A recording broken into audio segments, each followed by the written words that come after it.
Hey guys, Scott here with a summary of the most recent developer AMA on Reddit. It was somewhat whelming. A lot of the time they do this, it's just very, we're aware of this issue, working on it, but no ETA. It's a very standard response, and unfortunately, a lot of these had that, but there were a couple of interesting tidbits that I wanted to go over, so I'm just going to give you a quick rundown rather than read through the entire thread, because there's a lot of it here. I'll link it in the description if you do want to actually read it, though, but I just want to go over some of the more important parts. First up, one of the questions was, is there any older licensed content getting, like updated music or sounds or anything like that? Basically, they said they are willing to do that, but it usually needs to come with the release of like a new cosmetic. Basically, the license holders need something to sell alongside with the update in order for that to happen. So just the example given was Pig there. So as long as there's something the actual licensed people can make money off of, then they will basically approve having new music for their content. So it's possible, but it needs to come out at the same time as something that they can sell. In terms of killer bots being added into custom matches, they have the framework for this already with 2v8 killers, because if a killer leaves in 2v8, a bot takes over their killer. So they have the framework for that, and they have that ready to go in terms of actually making bots playable. But then there's still every other killer that's not in 2v8, and making killer bots is significantly more difficult than making survivor bots, because survivor bots all play the exact same way, basically.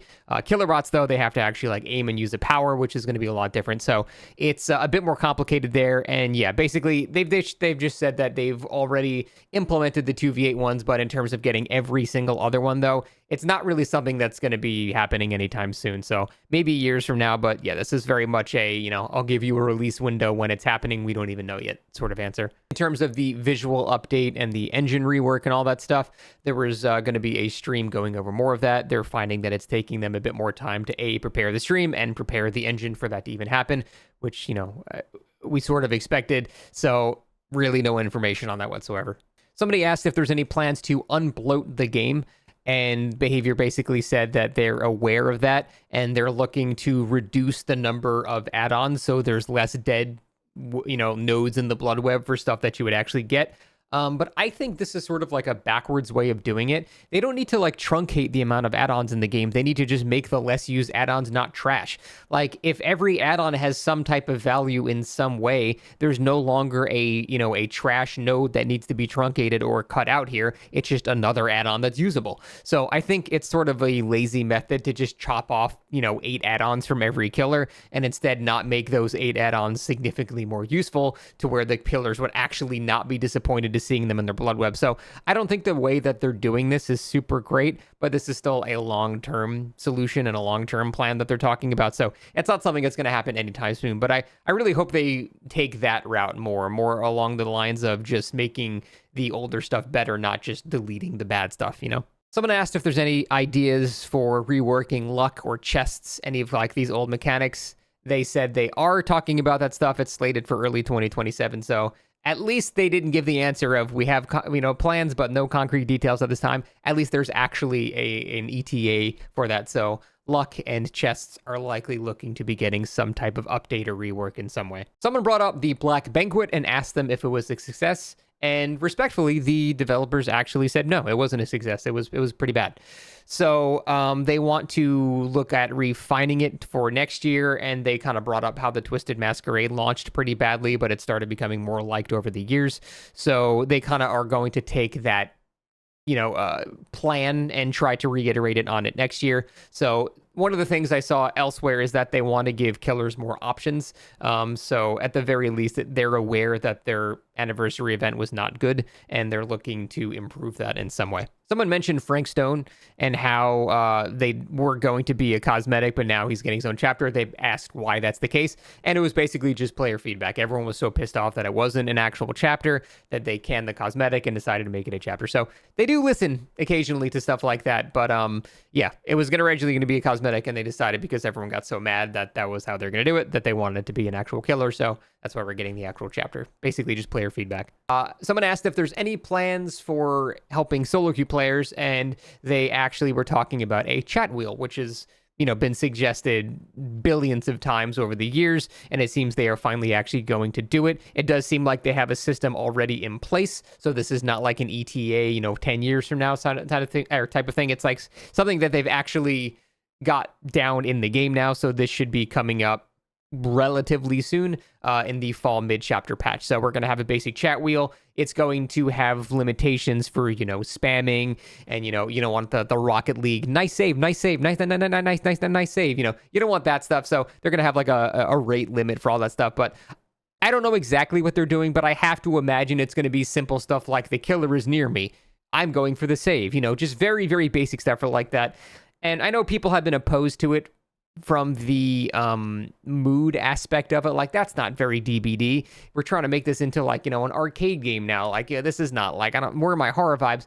I just have to say the same thing I say every time. Those vibes have left so long ago. It's just not that anymore. So them adding chat wheel is a very good idea to help solo queue. Anything to bridge that gap between solo queue and survive with friends will always improve the game, because as everything is closer to the same level, then blanket changes affect everything more equally instead of massively skewing one side, in favor towards the other. So that's a really good change. I'm happy to see it, and it's good to know that it's coming actually relatively soon. Someone asked about the Swamp rework that was talked about 17 years ago.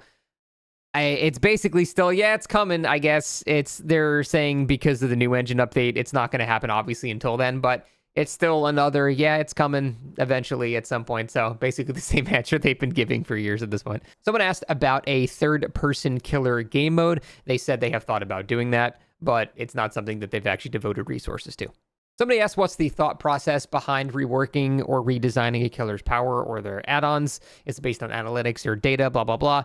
They basically just gave... I'm trying to be like courteous here. They just gave a nothing answer. They just said, we look at data, feedback, blah, blah, blah. Didn't tell us anything really specifically. It's just the most generic answer that you can possibly have for it. So they just said that the game has evolved a lot and they are looking at things that are very outdated and stuff like that. But there's basically nothing new in this response that you've not heard before, so I'm not going to devote any further time to it. Someone asked about the Skull Merchant rework, and they have said that they abandoned their original version, but then they said something very weird. They said, after we shared our last preview with the Buddy drone, the Trickster update came out, which had a great reception. No, the fuck it did not. I don't know what planet they're on where people had a good reception to the Trickster rework, but other than like 5 Trickster mains that had Stockholm Syndrome, I didn't see anybody positively respond to that at all. What people did respond to was like the aesthetics of the new map, the whole Mina skin, all that stuff was cool. But I think most people were not really happy with the Trickster rework like at all. So I don't know where their perception of that came from, but I don't think it's in any reality that I've been living in. Regardless, they talked about the original Skull Merchant rework where they had like the whole Buddy drone. They showed like this whole idea of it. Basically, it's almost like how the Judgment works now, where you send out a drone and then that drone would do like a type of dash thing, but it was kind of moving away from the themes of Skull Merchant. So they decided that they're not going to do that, and they just went back and decided to retool the entire thing. They are working on it, and they do have something actually, physical that's real, but most of it is still, they said on paper, I believe, as for what they have working on. So it's not super in stone yet, but Skull Merchant rework still kind of happening-ish a little bit. Someone asked, will there ever be a match replay system? And basically the answer is no, and I can understand why. To have a match replay system, you have to have the entire game's engine built at the beginning with that in mind.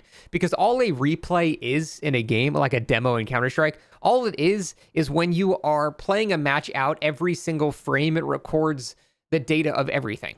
And when you look at the replay of that match, it launches a new game of DBD, but instead of you controlling it, it uses those old variables and just recreates the paths based on that. So you're basically just launching a new game. But if you're not tracking all of that stuff from the beginning, there's no demo or replay to be shown later. So if they didn't put checks on every function in the entire game to check these variables to record them, then yeah, it's not really feasible to do with an engine unless you've planned from that from the start. So they're not doing that, but I can very clearly understand why they wouldn't do that. Somebody asked if they were ever going to let us trade add-ons that we don't use for blood points, and they basically just said, I don't know, like there was just no specifics. They're looking at reworking the bloat like they set up earlier, but they have not given a concrete answer to that.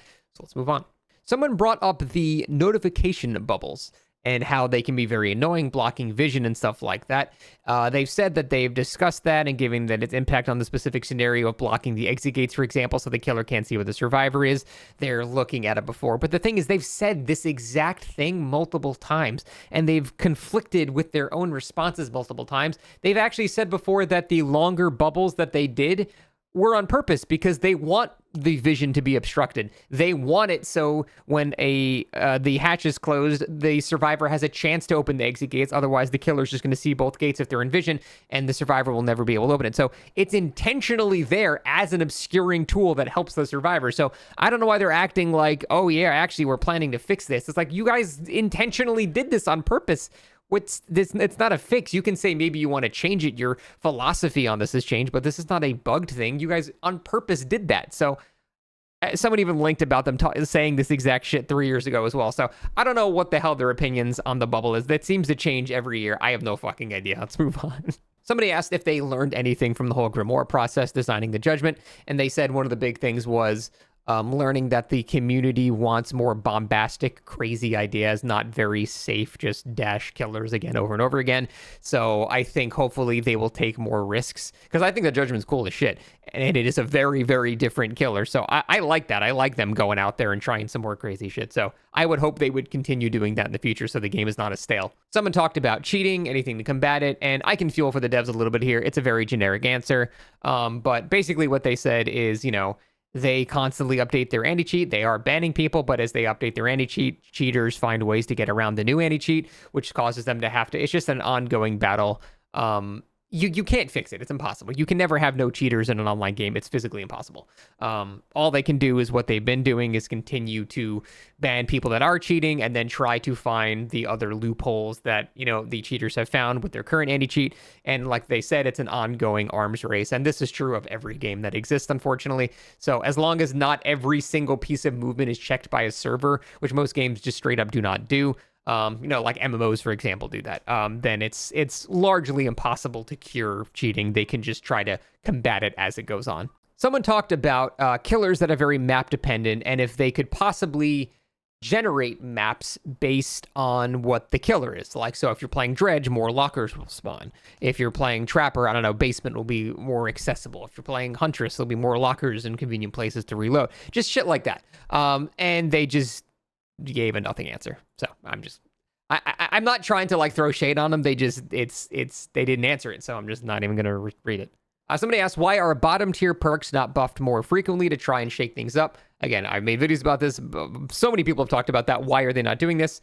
And they said it's something they want to do more of. They talked about how the next patch that we're going to have is actually changing a shit ton of perks, which with respect, they actually are doing that. So that's cool. And then they said they want to continue doing that going forward.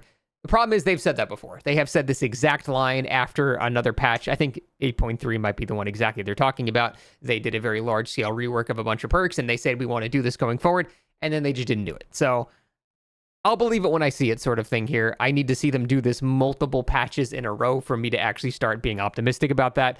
But it's really just going too slow. And, people rightly so have called them out on this because they've said this before and they just don't do it. So someone made a giant essay about pallet density, but to summarize it very nicely here, they put at the bottom, will tile spawn logic, pallet density, and all that stuff be reevaluated? Because their messaging on pallet density has been all over the fucking place. Just absolutely no consistent message whatsoever. First, they said there's nothing wrong. Then they said they're looking at a potential issue with it. Then they said it's working fine. There's no bugs. On the bug reports, it said there was no bugs. And now they're saying, now we're looking at it. We're trying to evaluate what's wrong with it. There's zero consistency on their opinions on pallet density. And I get that there's multiple people saying these things. It's not one person just flip-flopping constantly. When different people answer the question, they're going to get different responses. But they really need to have a better sense of unity when they come to respond to these claims of pallet density changes and things like that. Because all this shows is they have no idea what the fuck they're talking about. And that might not even be the case, but their messaging is saying that they don't know what they're talking about, because they'll say it's fine one time, but then they say, oh, but we're going to be fixing it. What are you fixing if it's fine? It's not fine then. So your first thing was either a lie or misinformation. So that's the whole point. I think they need to just have better internal communication when they respond about these things, and that could alleviate a lot of frustrations, because I don't I'm trying to be optimistic and not believe they just truly have no fucking idea what they're talking about. I think some person that's working on this is like, yeah, there's a bit of an issue here. It's doing it too much here. But then someone that's just in the PR section might go, oh, no, it's fine. And then internally like, no, wait, no, it's not fine. And then they have two conflicting messages. I'm hoping it's just a messaging issue and not they're actually disorganized. But they said they're looking at pallet density more again, which is great because it's been fucked for basically a year now.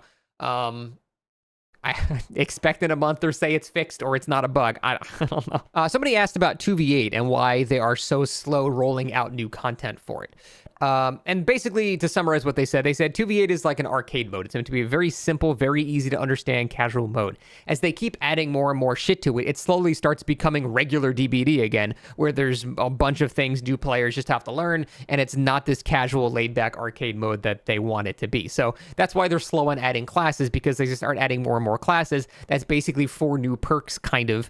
So they're very slow. They're slow adding that on purpose because they want it to be as simple as possible. And in terms of adding killers, they want it to be as simple as possible. But also, as they add more and more killers, you know, when the first 2v8 happened and it's like 4 killers, you only have to think about 4 killers interacting with 4 killers. But if you add, you know, a 17th killer to 2v8, now you have to see how that killer is going to interact with 16 other killers. And every time you add more, it's more and more complicated. So it's sort of this thing that collapses under its own weight over time, and that's why they're going so slow with it, because they can't really fuck that up and they have to do it right. So I can actually kind of understand that, where they're coming from. That actually does make a lot of sense. Might be disappointing to some people in that regard, but at the very least, the justification for the response is grounded in a lot of realism for, you know, trying to keep the mode casual and easy to understand for everybody. So I can at least understand that. Someone brought up the whole map showcase thing, which is whenever a new map comes out, there's a temporary queue for the map showcase, which means you could always go to that new map.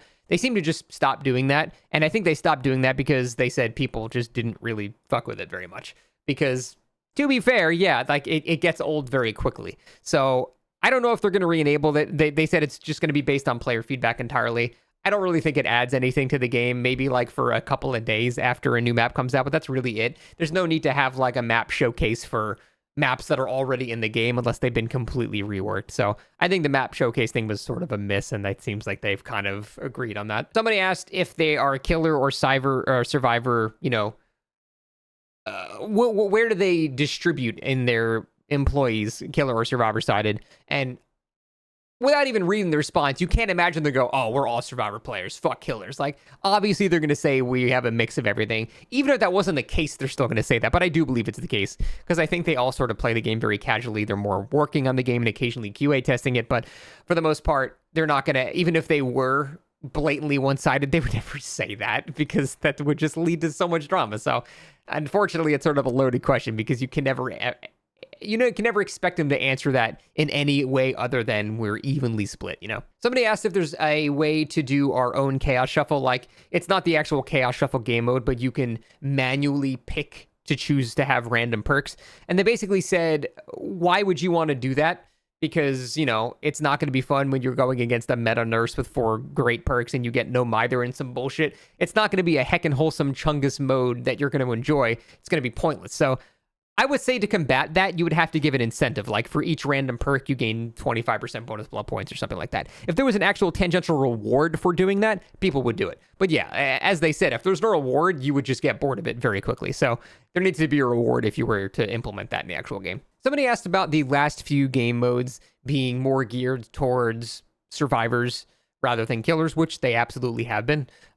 There's just no doubt about that. Lights Out has got a lot of survivor quality of life. The Black Banquet is a very, very survivor-sided, and just a lot more survivor things to do there. So that is very true.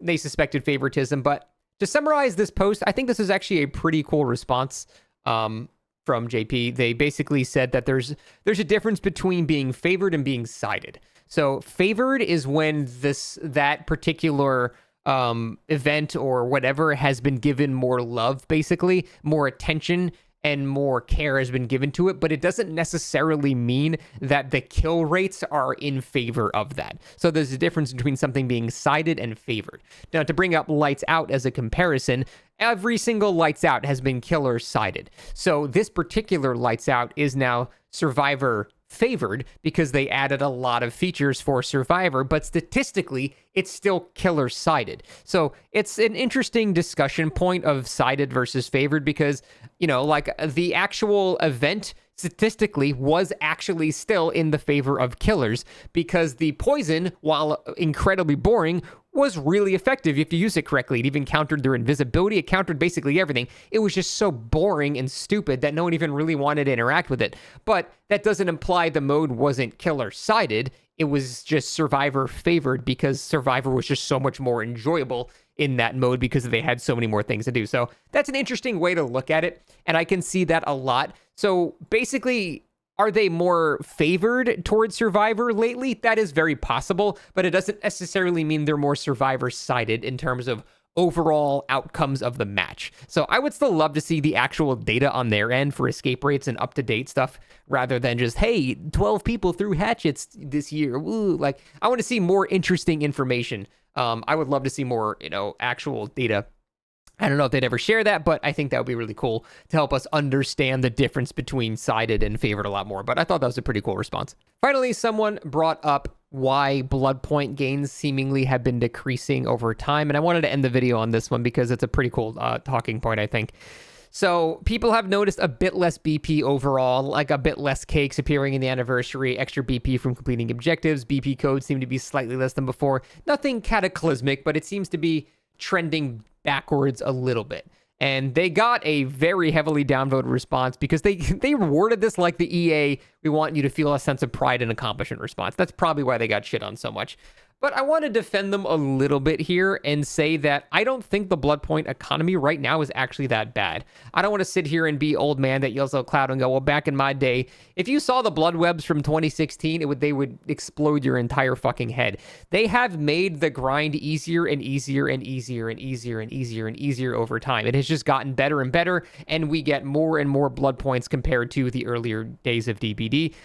It's just not even close. Now, at the same time, yes, it took 10 times as long to fill out a blood web, but there was also 10 times less content to unlock. So realistically, we're roughly in the same boat that we were before, where it's much easier to fill out blood webs and get shit, but there's so much more shit that we're effectively not actually getting anything more. It's just the goals are now so much higher that even if the rate of gain is higher, we're never still attaining those goals. And I think the problem that they need to focus in on here is the new player experience. I think the current player experience, the people that, have been playing this game for, 500 plus hours, you guys probably already have the perks and stuff that you want. Really, you're spending blood points now on just add-ons and just optional prestige levels and just offerings and shit like that.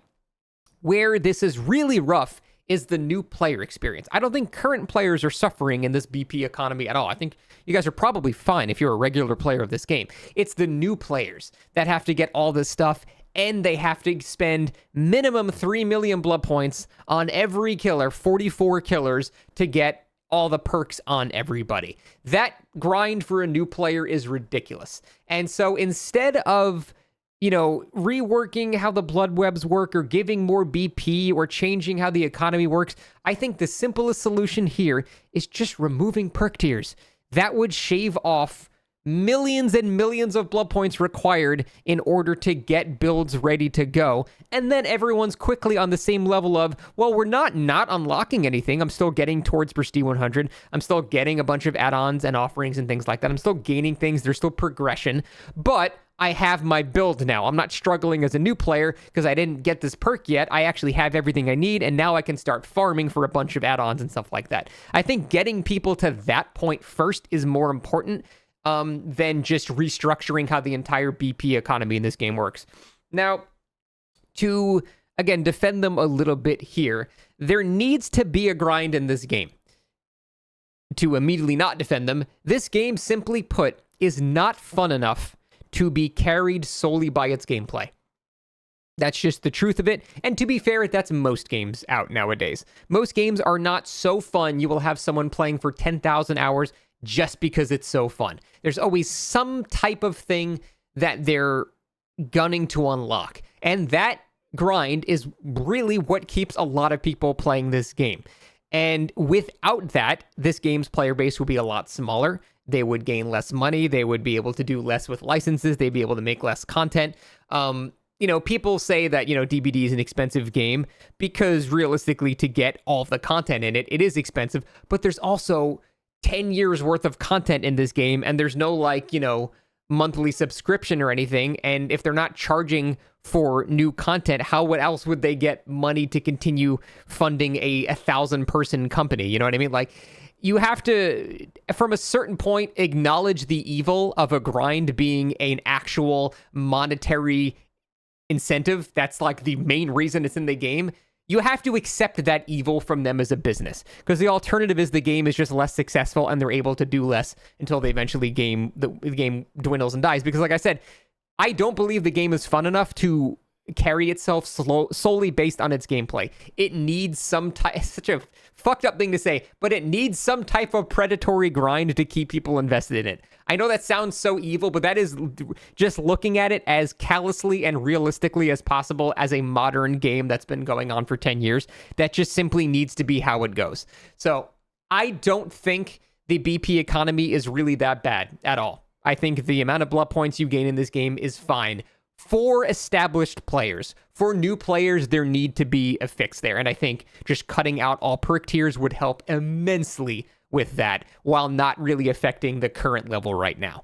So that's what I would do rather than restructure the whole game. But yeah, obviously there's a lot of hate here, but you also have to not err too much on the side of someone. I saw someone say this comment and it kind of encapsulates it perfectly. People want ice cream for breakfast, lunch, and dinner now. And you can't really do that. You have to draw the line somewhere. You can't have 8 trillion blood points. Woo! You have to draw the line somewhere. And that line is between keeping you hooked on the game and having people having shit unlocked too quickly. There's a line in the middle there that they constantly need to bounce back and forth between. And I don't envy them trying to find that line, because if you don't walk it properly, you get bitched at by one side or the other. So it's a hard thing to fix, but overall, I think the BP economy is mostly fine for established players. It's just really bad for new players, and that's what they need to fix. So that is basically the last important thing for the Q&A. Nothing else really was concretely answered or anything like that. So that's it. Thanks for watching. See you next time.